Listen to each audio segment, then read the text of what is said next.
우박에 대해서 뭐라고 했습니까? 구름 속에 있는 얼음 알갱이다. 그게 어떤 땅으로 떨어지는 것을 우박이라고 얘기하는 거 아닙니까? 그래서 여기 태풍 우박에 대해서 여기는 보통약관, 특정 위험 방식, 사과배, 단감, 떫은감, 감귤에 과일에 관련되는 보장 중에요. 보통약관에 해당되는 게 태풍, 강풍 포함이고 그리고 우박까지이다. 이렇게 여러분 정리를 한번 해봅니다. 그리고 또 뭐라고 얘기를 했죠? 만약 여기 하나를 더 얘기를 드려보면 뭐라고 얘기했습니까? 어떤 손해 방지를 위한 비용 들어간 거, 뭐 이런 거에 대해서 여기 추가로 보험회사가 어떤 비용을 지급해준다. 그렇지만 그 금액은 20만 원 한도로 한다. 뭐 조금 깊이 들어갔지만 요 얘기를 드렸고요. 그런데 그 다음에 특별약관에는 여러 가지가 있잖아요. 그래서 뭐냐면요. 보통약관은 주계약이면서 이거는 꼭 들어갈 그런 내용이고 특별약관은 부과되는 약관. 집어넣을 수도 있고 안 집어넣을 수도 있어요. 물론 집어넣으면 보험료가 올라가긴 올라갈 거 아닙니까? 그러면서 여기 뭐가 있었죠? 봄동상해도 있었고요. 봄동상해. 동상해라는 건 뭡니까? 추위 때문에 농작물에 피해가 오는 거. 또 가을 동상해도 있다라고 얘기를 드렸고요. 그리고 또 집중호우까지 집중호우까지를 여기를 특별약관으로 해놨어요.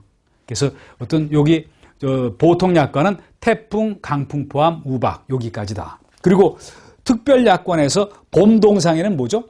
농작물이 얼어서 생기는 피해다. 가을 동상해는 뭐라고 했습니까? 과실 또는 잎이 얼어서 발생하는 피해다.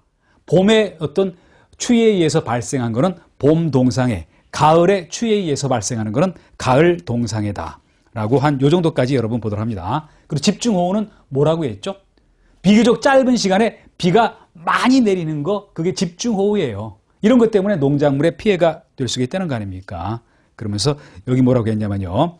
그 과수원에 가장 가까이 있는 세계 기상관측소에서 측정한 12시간 동안 80mm 이상 강우 상태다. 굉장히 많이 내리는 비거든요.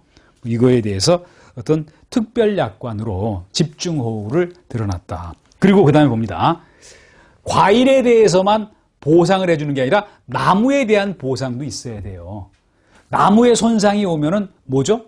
과실에 손상이 오면 그해 농사만 망치죠. 나무에 손상이 오면은 그 다음에 계속 농사를 망칠 수가 있어요. 그러다 보니까 나무에 대한 손해보장이 있으면서요. 나무에 대한 손해보장은 이거는 특별약관으로만 해놨어요.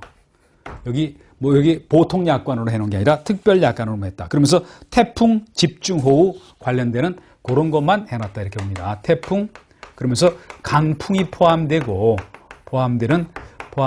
그리고 집중호우에 대해서만 이렇게 해놨다라고 봅니다. 다시 한번 예를 들어 볼게요.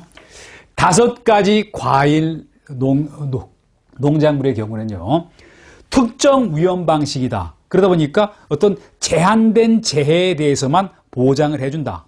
그러면서 과일에 대한 보장, 나무에 대한 보장, 또 과일에 대한 보장은 보통약관과 특별약관으로 한다. 이거는 주계약이고 이거는 필요할 때마다 플러스를 시킬 수 있는 거 아닙니까? 그러면서 주계약은 태풍인데 강풍 포함하고 우박, 그리고 특별약관은 동상해인데 봄동상해, 가을동상해, 그리고 집중호우. 또 나무에 대해서는 특별약관인데 태풍, 강풍 포함하고 집중호우 이렇게 구성이 되어 있다더라. 이렇게 정리를 한번 해봅니다. 그래서 꼭 또 지금 했던 거 정리를 한번 해보세요. 여러분이 공부하시다 보면요. 앞으로 계속 이런 것과 유사한 게 자꾸 나오다 보니까 혼선을 일으킬 수가 있어요. 그러다 보니까 그때그때 나오는 거 또 정리를 한번 해보시고요. 또 이쪽 넘어갔을 때 앞에 것도 한번 연상을 한번 해보시면서 공부하시는 게 좋거든요. 이렇게 해서 보상하는 손해를 얘기를 드렸고요. 이제 근데 봅니다. 여기서는 보상하는 손해를 얘기를 드렸죠. 이제 그러면 모든 거에 대해서 보상을 해주지는 않을 거 아닙니까? 그러다 보니까 뭐가 나옵니까? 보상을 해주지 않는 손해도 있다는 거 아닙니까? 그 두 가지를 한번 견줘서 볼 수가 있어요. 그러면서 여기 먼저 뭐가 나왔습니까? 과실 손해보장 보통 약관에 의해서 어떤 여기에 대해서 보상 안 해주는 거. 그러면서 1번서부터 11번까지 나왔었잖아요. 그래서 이거를 물론 여러분이 하나도 안 빼고 다 외우기는 약간 곤란할 수도 있어요. 그렇지만 큰 틀을 봅니다. 1번 여기 나온 거는요. 저는 정리할 때 어떻게 하냐면요. 고중선으로 정리를 해버려요. 왜 고중선으로 여러분한테 얘기를 드리냐면요. 여기 이렇게 얘기한 거 아닙니까? 계약자 또는 피보험자는 나름대로 의무가 있는 거 아닙니까? 어떤 의무가 있죠? 농작물 재배를 할 때 뭔가 고의 또는 과실에 의해서 손해가 일어나지 않도록 해야 될 의무가 있잖아요. 그 의무를 이행하지 않았다. 그게 바로 여기 고중선이 있는 거 아닙니까? 고의 또는 중과실에 의해서 손해가 발생했을 때. 그리고 두 번째도 봅니다. 두 번째 뭐라고 나왔습니까? 이거는 어떤 이렇게 여기는 저는 고중수손으로 정리를 하거든요. 고의 또는 중대한 과실로 수확을 하지 못한, 여기는 수확을 하지 못한 이렇게 봅니다. 수확을 하지 못한 손해. 이랬을 때 보상을 안 한다. 결국 첫 번째와 두 번째는 뭡니까? 첫 번째와 두 번째는요. 계약자 피보험자가 어떤 큰 과실이 있었을 때, 그랬을 때 보상을 해줄 수 없다라고 얘기를 드렸고요. 그리고 세 번째는 정리할 때 여러분도 이렇게 보세요.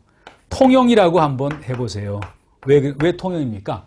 통상적인 뭔가 영농활동을 하지 않아서 발생한 손해. 그거를 통용이라고 여러분 정리를 해봅니다. 뭐가 통상적인 영농활동을 안 한 거죠? 제때 비료 안 주고 또 제때 가지치기 안 해주고 이런 건 통상적인 영농을 안 한 거잖아요. 최소한의 도리를 안 했기 때문에 보상을 해줄 수가 없다라고 되어 있고요. 그리고 네 번째 봅니다. 보상하지 않는 죄에 의해서 이렇게 있잖아요. 보상하지 않는 죄에 의해서 이것 때문에 발생한 손해를 얘기한 거 아닙니까? 쉽게 한번 예를 들어 볼게요. 조금 전에 우리가 얘기를 드렸지만요. 보상하는 손해가 태풍, 우박, 집중호우 이런 거였는데요. 만약 지진에 의해서 제방이 무너졌다? 죄는 죄지만 보상하지 않는 죄에 의한 손해인 거 아닙니까? 그랬을 때 거기까지 보상을 해줄 수는 없잖아요. 그게 오른쪽 가로 4번이다. 그리고 5번, 6번을 봅니다. 5번, 6번은 쓰지는 않지만 한번 여러분 보세요. 뭐라고 되어 있습니까? 뭔가 그 품종에 문제가 있는 거잖아요. 왜 제가 품종에 문제가 있다고 얘기를 드렸죠? 기온이 0도씨 이상에서 발생하는 저온에 의한 피해, 품종에 문제가 있을 거 아닙니까? 또 최대 순간 풍속이 14m/s, 초당 14m 미만이다. 우리가 14m 이상일 때 강풍이라 그러는데 강풍에 이르지 못할 정도인데 손상이 일어났다? 손해가 있다? 이거는 그 어떤 품종이라든지 나무 관리 상태에 문제가 있는 것으로 봐서 보상을 해줄 수가 없다라고 봅니다. 그리고 7번 봅니다. 7번은 뭐라고 얘기를 드렸습니까? 여기서는 간접손해라고 얘기를 드렸잖아요. 간접손해. 어떤 간접손해죠? 여러분 봅니다. 어떤 보상하는 재해에 의해서 예를 들어서 어떤 집중호우, 태풍 이런 거를 보상하는데 그런데 직접 그게 아니라 그것 때문에 의해서 병충해가 왔다? 이랬을 때는 간접손해라고 본다는 거 아닙니까? 거기까지는 못 해줘요. 쉽게 얘기하면요. 태풍이 와가지고 나무에 손상이 오고 과실에 손상이 온다?